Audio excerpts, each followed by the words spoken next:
made up of how many tissue layers?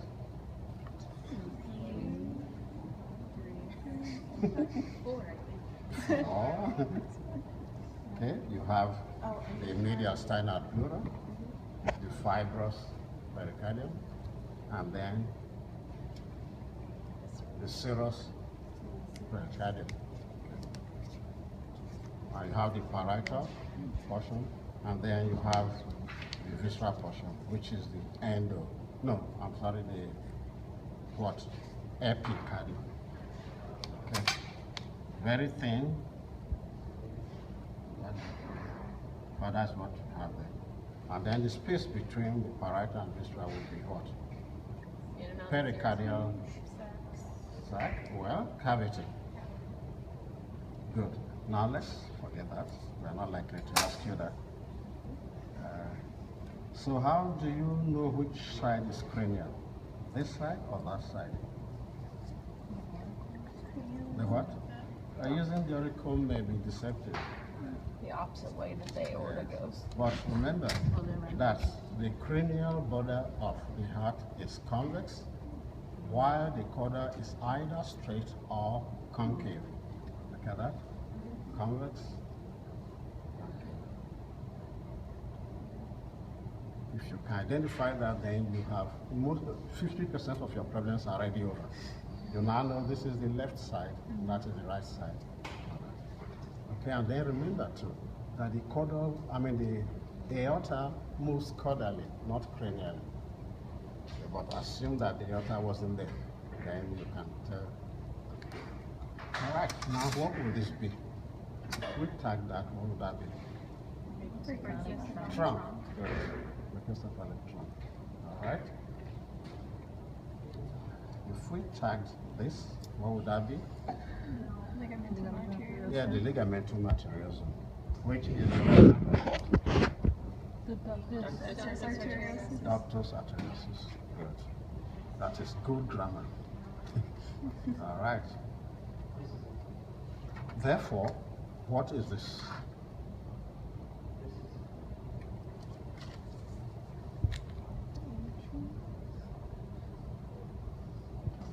The pulmonary trunk. That's pulmonary trunk, which will divide into left and right pulmonary. Okay? All right. This should help you to identify that. Okay? If that is the pulmonary trunk, therefore, this part is what? No, yes, I know. In particular, this funnel-shaped part. Exactly. The conus arteriosus. So that is the conus arteriosus, pulmonary trunk. And that is why this groove, which runs by the side of the conus arteriosus, is called the paraconal. Para is what it means by the side of. Paraconal interventricular groove. Is that okay? If you identify this one, then the other one is very angry because you already know it. Soft sinus. Good. All right. If there was an intermediate groove there, this will belong to what? That will belong to what species? Bovine. Yes. Ruminant. Yeah, bovine. But we don't have it. Therefore, this is likely to be equine. All right.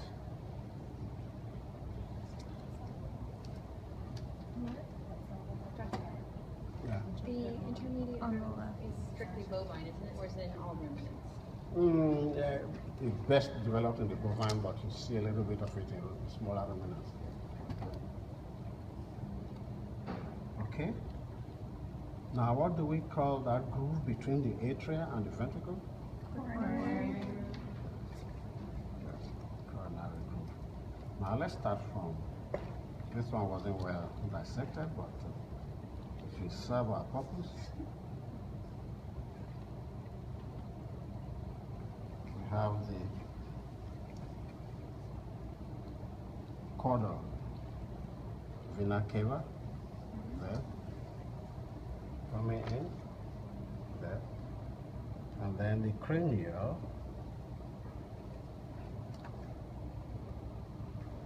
Yeah, I wonder where that is.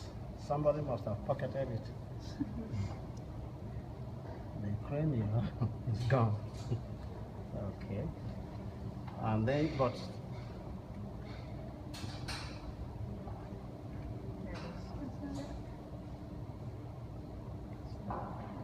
Isn't this the cranial? okay, yes. I saw that structure and then I said the cranial must be around. I don't know if I should cut it. No, let me leave it. So that is the cranial, and that is the collar. Okay.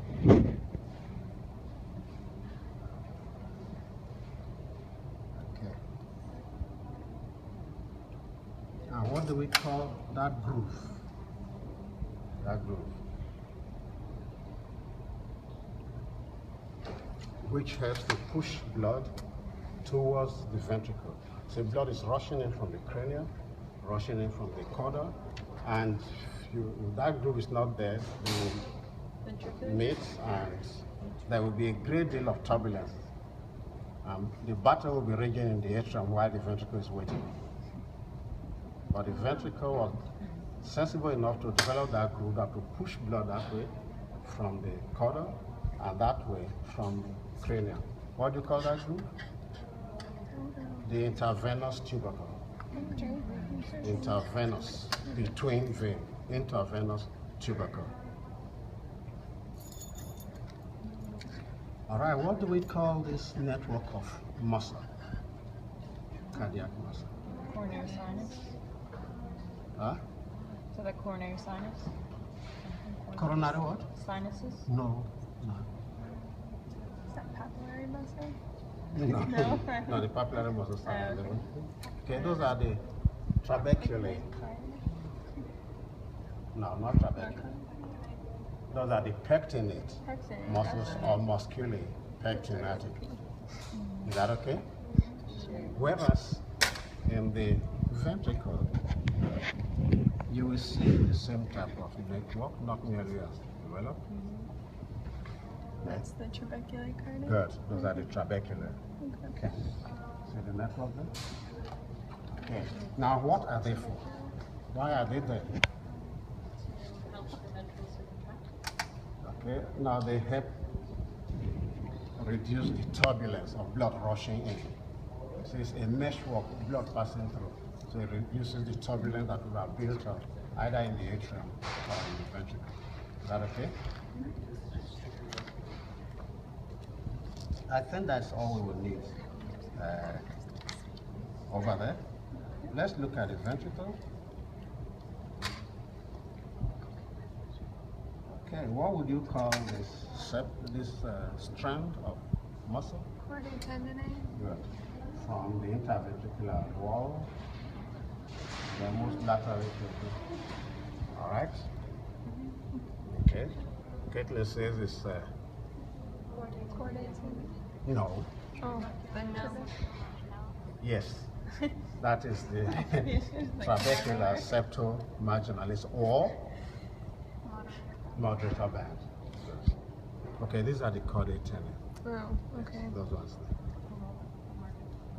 And then what is that muscle to which the chordae tendineae attach? The papillary muscle. The papillary muscle. That. That's the papillary. Papillary muscle, valve, chordae tendineae, Sorry, could you repeat? moderator band. Okay. What's the chordae tendineae? The what? The chordae tendineae. Oh, up there by the Oh, vein. yes, this. Okay. All right. You can identify those. You are okay because those are the things you'll be looking at necropsy. Yeah. And then, what groove did you say that was? Subsinus. Good. And why is it called subsinus? Because that is the opening of the coronary sinus. The opening of the coronary sinus. There. That one. And the groove is ventral to it. Subsinus.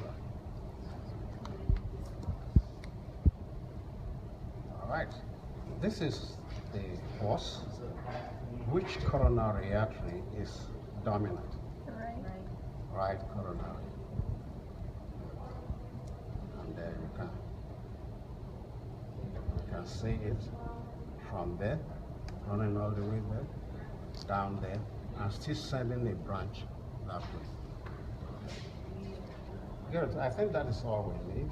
We are not going to tag other things beyond that. Not even the fossa valley. What was the groove between the craniocaudal? The intravenous tubercle. Intravenous tubercle. Yes. Intravenous tubercle. Thank you. All right.